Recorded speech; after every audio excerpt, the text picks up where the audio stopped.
అమ్మయ్య, ఎన్నికల ప్రచారం ముగిసింది. తెలుగునాట అధికార ప్రతిపక్ష నాయకులు, జాతీయ స్థాయి నాయకులు కూడా అర్ధ సత్యాలు అసత్యాలతో ప్రజలను ఓదరగొట్టారు. ప్రధానమంత్రి నరేంద్ర మోదీ తెలంగాణపై ప్రత్యేక దృష్టి కేంద్రీకరించడం ఈ ఎన్నికల్లో విశేషం. గత ఎన్నికల్లో తెలంగాణలో అనూహ్యంగా 4 సీట్లు గెలుచుకున్న బీజేపీ ఇప్పుడు మెజారిటీ స్థానాలు కైవసం చేసుకోవడానికి ఉవ్విళ్లూరుతుండగా అధికార కాంగ్రెస్ పార్టీ ఆధిపత్యం నిలుపుకునే ప్రయత్నం చేస్తోంది. 5 నెలల క్రితం అధికారం కోల్పోయిన కేసీఆర్ 1-2 స్థానాలైనా గెలుచుకొని పార్టీని కాపాడుకునే ప్రయత్నం చేశారు. ఈ క్రమంలో నాయకులు ఒకరిపై ఒకరు దుమ్మెత్తిపోసుకున్నారు. లోక్సభ ఎన్నికలు తెలంగాణ భవిష్యత్తు రాజకీయ ముఖ చిత్రంపై ప్రభావం చూపనున్నందున 3 ప్రధాన పార్టీలకు ఎన్నికలు ప్రతిష్టాత్మకంగా మారాయి. సోమవారం నాడు జరగనున్న పోలింగ్ లో తెలంగాణ ప్రజలు ఎవరిని ఆదరించబోతున్నారో, ఎవరిని తిరస్కరించబోతున్నారో తీర్పివ్వనున్నారు. శాసనసభ ఎన్నికల్లో ఓడిపోయి 5 నెలలైనా వాస్తవంలోకి రాకుండా తెలంగాణను పాలించే సమర్థత తనకు మాత్రమే ఉందన్న భ్రమల్లో ఉన్న కేసీఆర్ బహిరంగ సభల్లో కూడా అదే విధంగా మాట్లాడారు. కేవలం 5 నెలల వ్యవధిలో తెలంగాణ రాష్ట్రం సర్వనాశనమైందని ప్రచారం చేయడం ఆయన అతి విశ్వాసానికి నిదర్శనం. ఇటీవల ఆయన చేస్తున్న వ్యాఖ్యలను బట్టి కేసీఆర్ లో అహంభావం తొలగిపోలేదని అనిపిస్తోంది. తెలంగాణలో ఈ ఎన్నికలు రాజకీయ పార్టీలకు కీలకం కాగా ఆంధ్రప్రదేశ్ లో మాత్రం పరిస్థితి వేరు. అక్కడ శాసనసభకు కూడా ఎన్నికలు జరుగుతున్నందున ఈ ఎన్నికలు ఆ రాష్ట్ర భవిష్యత్తును నిర్ణయించబోతున్నాయి. తమ పిల్లలకు మంచి భవిష్యత్తు కావాలో, తాత్కాలిక తాయిలాలతో సంతృప్తి పడిపోవడమో అన్నది తేల్చుకోవాల్సిన బాధ్యత ఇప్పుడు ఆంధ్రప్రదేశ్ పౌరులపై ఉంది. 5 ఏళ్ల క్రితం జరిగిన ఎన్నికల్లో చంద్రబాబు ఓడిపోయి జగన్మోహన్ రెడ్డి అధికారంలోకి వచ్చారు. అప్పటి నుంచి రాష్ట్ర రాజకీయాలకు నిర్వచనం మారిపోయింది. రాజ్యం వీరభోజ్యం అన్నట్టుగా జగన్ పాలన సాగింది. రాజకీయ ప్రత్యర్థులు మాత్రమే కాదు, ప్రభుత్వ చర్యలను తప్పుపట్టిన వారు కూడా వేధింపులకు, నిర్బంధాలకు గురయ్యారు. కానీ విని ఎరుగని స్థాయిలో పోలీసు వ్యవస్థను దుర్వినియోగం చేశారు. ప్రజలు స్వేచ్ఛగా తమ అభిప్రాయాలను వెల్లడించలేని భయానక వాతావరణాన్ని కల్పించారు. పగ ప్రతీకారాలతో సాగిన జగన్ రెడ్డి 5 ఏళ్ల పాలనతో ఉక్కిరి బిక్కిరైన ప్రధాన ప్రతిపక్షాలు తెలుగుదేశం, జనసేన ఒక్కటయ్యాయి. చివరకు భారతీయ జనతా పార్టీ కూడా ఈ 2 పార్టీలతో జత కట్టింది. గతంలో ఎన్నడూ లేని విధంగా తెలుగు చలనచిత్ర పరిశ్రమను కూడా వేధించడం ద్వారా టాప్ హీరోలను సైతం తన వద్దకు రప్పించుకొని తన అహాన్ని జగన్ సంతృప్తి పరుచుకున్నారు. తనకు నచ్చని హీరోల సినిమాలు విడుదలైనప్పుడు థియేటర్లపై రెవెన్యూ అధికారులతో దాడులు చేయించారు. ఈ క్రమంలో జనసేనాని పవర్ స్టార్ పవన్ కళ్యాణ్ ప్రధాన బాధితుడిగా మిగిలారు. మెగాస్టార్ గా చిత్ర పరిశ్రమలో అందరి వాడుగా పిలువబడుతున్న చిరంజీవి స్వయంగా ముఖ్యమంత్రి జగన్మోహన్ రెడ్డిని కలిసి చేతులు జోడించి మరీ చిత్ర పరిశ్రమను ఆదుకోవలసిందిగా అర్థించాల్సిన పరిస్థితి కల్పించారు. తెలుగు చిత్ర పరిశ్రమలో సూపర్ స్టార్లుగా వెలుగొందుతున్న ప్రభాస్, మహేష్, రాజమౌళి వంటి ఉద్దండ దర్శకుడు తమ కార్లను గేటు బయటే నిలిపి కాలినడకన తాడేపల్లి ప్యాలెస్ లోకి చేరుకోవాల్సిన పరిస్థితిని చూశాం. నాటి అవమాన భారం నుంచి చిత్ర ప్రముఖులు ఇంకా కోలుకోలేదు. జగన్మోహన్ రెడ్డి మళ్లీ అధికారంలోకొస్తే రాష్ట్ర భవిష్యత్తు సంగతి దేవుడెరుగు, తన సినీ కెరీర్ కూడా మసకబారుతుందన్న అభద్రతకు పవన్ కళ్యాణ్ గురయ్యారు. దీంతో ఆవేశపరుడైన పవన్ కళ్యాణ్ సీట్ల సర్దుబాటు సందర్భంగా పరిణితి ప్రదర్శించి ఒక అడుగు వెనక్కు తగ్గారు. గత ఎన్నికల సందర్భంగా చంద్రబాబు కాంగ్రెస్ పార్టీతో జట్టు కట్టడమే కాకుండా తనను వ్యక్తిగతంగా దూషించడంతో కినుక వహించి ఉన్న ప్రధాని మోదీ చివరికి ఒక మెట్టు దిగి తెలుగుదేశం పార్టీతో పొత్తుకు అంగీకరించారు. దీంతో రాష్ట్రంలో తొలిసారిగా ఎన్డీఏ కూటమి కలసి కట్టుగా ఎన్నికల బరిలోకి దిగింది. నరేంద్ర మోదీ, చంద్రబాబు మళ్లీ చేతులు కలపాల్సిన పరిస్థితి వచ్చిందంటే అందుకు జగన్మోహన్ రెడ్డి మాత్రమే ప్రధాన కారణం. బలాబలాలతో నిమిత్తం లేకుండా బీజేపీ అడిగిన సీట్లిచ్చి పొత్తు కుదుర్చుకోవడానికి చంద్రబాబు ముందుకు రావడానికి కూడా జగనే కారణం. చంద్రబాబుపై అనేక కేసులు పెట్టిన జగన్ ప్రభుత్వం చివరకు స్కిల్ కేసు పేరిట 52 రోజుల పాటు జైల్లో నిర్బంధించింది. ఈ ఘటనతో తెలుగుదేశం జనసేన మైత్రి బంధం పటిష్టమైంది. ప్రభుత్వ బాధితులైన చంద్రబాబు, పవన్ కళ్యాణ్ శషబిషలు లేకుండా చేతులు కలిపారు. జైలు నుంచి విడుదలైన చంద్రబాబు ఈ ఎన్నికల్లో జగన్ రెడ్డిని ఓడించకపోతే తన రాజకీయ జీవితం ఫెయిల్యూర్ గా ముగుస్తుందని గుర్తించి మానసికంగా రాజీ పడి భారతీయ జనతా పార్టీతో కూడా జత కట్టారు. దీంతో రాష్ట్రంలో ప్రధాన పోరు ఎన్డీఏ కూటమికి, వైసీపీకి మధ్య కేంద్రీకృతమయ్యింది. ప్రజలు కూడా జగన్ అనుకూల, వ్యతిరేక వర్గాలుగా చీలిపోయారు. ఫలితంగా ఎన్నికల మేనిఫెస్టోలు అప్రధానమయ్యాయి. జగన్ను ఇంటికి పంపాలనుకునేవారు మిగతా విషయాలు పట్టించుకోకుండా కూటమి వైపు మోహరించగా, జగన్ మళ్లీ రావాలనుకునేవారు ప్రభుత్వ పనితీరు, అభివృద్ధితో పని లేకుండా ఆయనకు మద్దతుగా నిలబడ్డారు.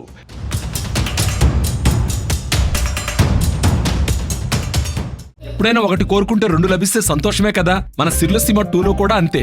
డిటిసిపి ప్లాట్ కొంటే ల్యాండ్ అప్రిసియేషన్ అనేది ఒక లాభం, శ్రీగంధం చెట్ల మీద వచ్చే ఆదాయం మరో లాభం. డబుల్ బెనిఫిట్ ఆఫర్ తో సిర్లసీమ 2. 5 ఏళ్ల జగన్ పాలనలో మరో కీలక పరిణామం కూడా చోటు చేసుకుంది. 2019 ఎన్నికల వరకు జగన్ కు అండగా ఉంటూ ఆయన కోసం పాదయాత్ర చేయడమే కాకుండా ఎన్నికల ప్రచారం నిర్వహించిన చెల్లెలు షర్మిల జగన్ కుటుంబానికి దూరమయ్యారు. వైఎస్ రాజశేఖర్ రెడ్డి కుటుంబం 2గా చీలిపోయింది. వైసీపీ గౌరవ అధ్యక్షురాలి పదవి నుంచి తల్లి విజయమ్మను తప్పించిన జగన్ రెడ్డి ఆమెకు పార్టీతో సంబంధం లేకుండా చేశారు.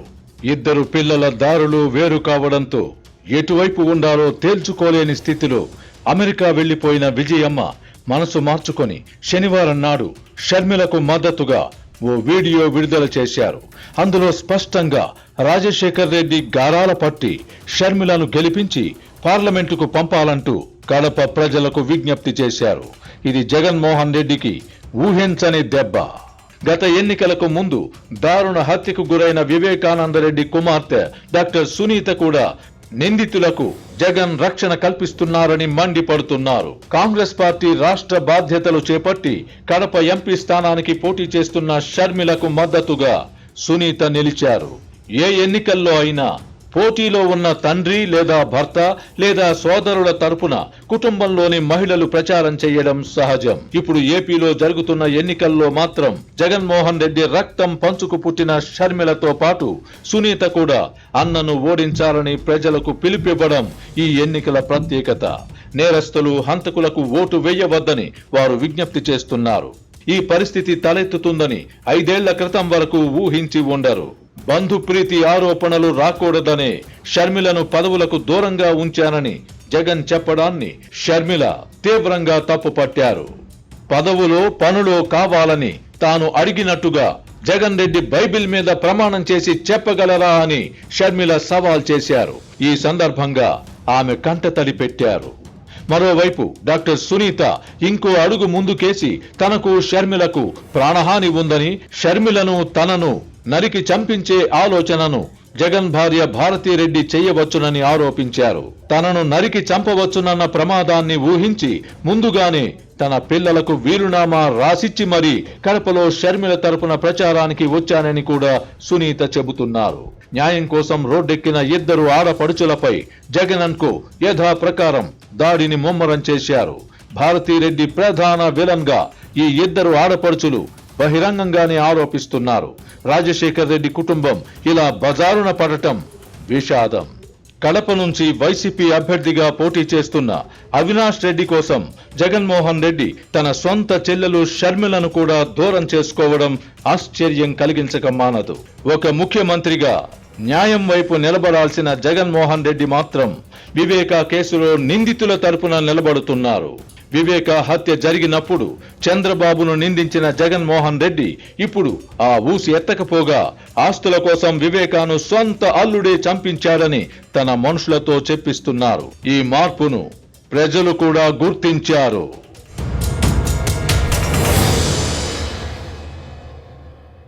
సిర్లసీమ 2 వెంచర్ ని సందర్శించండి. ఇక్కడ అన్ని ప్లాట్లలో మామిడి, శ్రీగంధం చెట్లతో అద్భుతంగా ఉంది. ల్యాండ్ అప్రిషియేషన్, ఫ్రీ మెయింటెనెన్స్, పండ్ల తోటల తాలూకా ప్రయోజనాలు, డబుల్ బెనిఫిట్ ఆఫర్ తో సిర్లసీమ 2.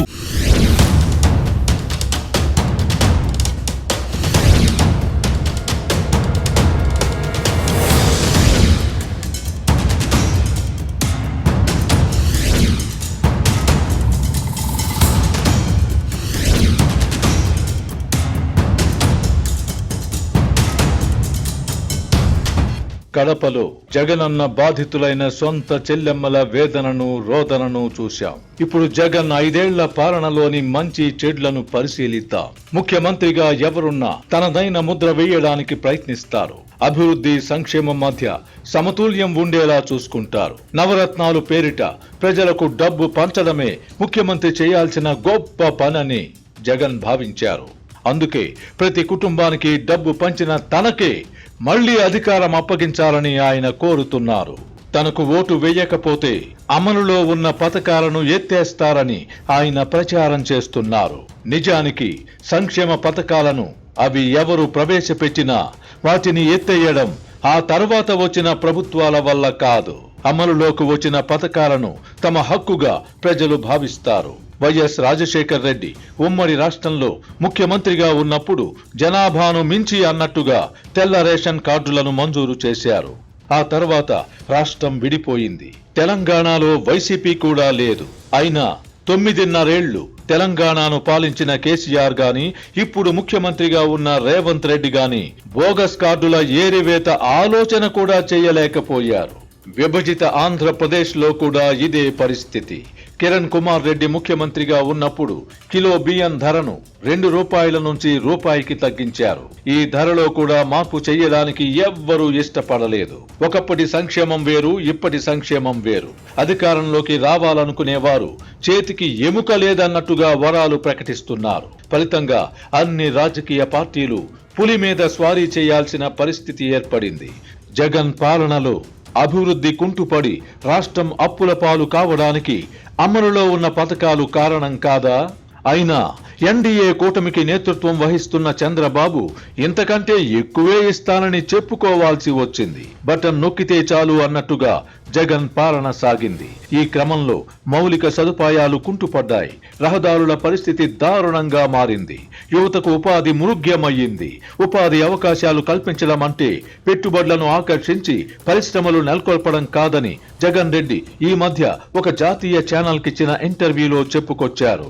ఒక పెద్ద పరిశ్రమ వస్తే ఎంతమందికి ఉపాధి లభిస్తుంది అని ఆయన ఎదురు ప్రశ్న వేశారు. చిరు వ్యాపారాలను అంటే చేపల కొట్లు, కూరగాయల షాపులు, మంగలి షాపులు వంటి వాటిని ప్రోత్సహిస్తే ఎక్కువ మందికి ఉపాధి లభిస్తుందని ఆయన నిర్వచించారు. ఈ ధోరణి జగన్మోహన్ రెడ్డి మనోవికారాలకు నిదర్శనం కాదా? హైదరాబాద్ లో BHEL ను ఏర్పాటు చేసిన తర్వాత అనేక అనుబంధ యూనిట్లు ఏర్పాటై పటాన్ చెరువు అనే ప్రాంతం ఎంతలా అభివృద్ధి చెందిందో చూశాం. ECIL ఏర్పాటు వల్ల అదే పేరుతో మరో ప్రాంతం అభివృద్ధి చెందింది. జిరాక్స్ సెంటర్లు, మాంసం కొట్లు ఏర్పాటు చేసినంత మాత్రాన్న పట్టణాలు, నగరాలు విస్తరించకుండా వ్యాపారం ఎలా జరుగుతుంది? సాఫ్ట్వేర్ పరిశ్రమ అభివృద్ధి చెందడం వల్లే కదా హైదరాబాద్ కు లక్షలాది మంది యువత తరలి వచ్చారు. ఆ కారణంగానే జగన్ చెబుతున్న చిరు వ్యాపారులకు కూడా గిరాకీ ఉంటోంది. ఈ చిన్న లాజిక్ కూడా మిస్ అవుతున్న జగన్ మళ్లీ అధికారంలోకి వస్తే ఆంధ్రప్రదేశ్ పరిస్థితి ఏమిటో అన్న ఆందోళన కలగక మానదు. ప్రతి ఇంటికి మేలు జరిగిందని జగన్ చెప్పుకుంటున్నది నిజమైతే ఆంధ్రప్రదేశ్ నుంచి హైదరాబాద్ కు వలసలు ఎందుకు పెరిగాయి? సోమవారం నాడు పోలింగ్ జరగనున్నందున హైదరాబాద్ లో ఇళ్లల్లో పనిచేసి కడుపు నింపుకుంటున్న లక్షలాది మంది స్వగ్రామాలకు తరలి వెళ్లడాన్ని చూస్తున్నాం. వాలంటీర్ వ్యవస్థను రాజకీయ ప్రయోజనాలకు వాడుకోవడం వల్ల దాని ఏర్పాటు లక్ష్యం కూడా దెబ్బతినింది. రాష్ట్ర సంపద పెంచే ఆలోచన చెయ్యని వ్యక్తి గొప్ప ముఖ్యమంత్రి ఎలా అవుతారు? చిరుద్యోగులు, చిరు వ్యాపారులు మాత్రమే ఉండాలనుకునే జగన్ పాలనలో ఆర్థిక అభివృద్ధి ఆశించడం అత్యాశే అవుతుంది.